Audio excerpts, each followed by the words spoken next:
ఇది 2018లో వాసించే సంజయ్ అనే ఆవిడ నన్ను ఆలయం కట్టమని ఆవిడ కోరగా అప్పుడు నా పరిస్థితి అంతంత మాత్రం ఉండగా ఆ అమ్మవారి దయ వల్ల నా పరిస్థితి బాగుండడం వల్ల ఆలయ నిర్మాణం 2019లో చేసామండి. అప్పటి నుంచి కూడా చాలా బాగుంది. అంటే ఇదన్నీ ఎందుకు చెప్తున్నా అంటే అమ్మవారిని అందరూ కొలుసుకుంటే అంతా బాగుంటుందనే సందర్భంగా ఈ సందర్భంగా చెప్తున్నాను. ఇది ఈ రోజు 2వ రోజు అండి. ఈ రోజు కలశ పూజ చేస్తాం. 216 మందికి ఏర్పాటు చేస్తాం.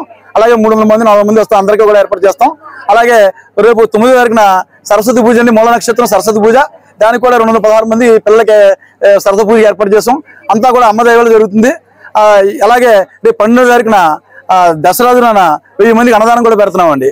దానికి కూడా అందరూ కూడా వచ్చి అమ్మవారిని దర్శించుకుని ఈ కార్యక్రమాన్ని జయప్రదం చేస్తాం కోరిపెద్దిస్తున్నాను.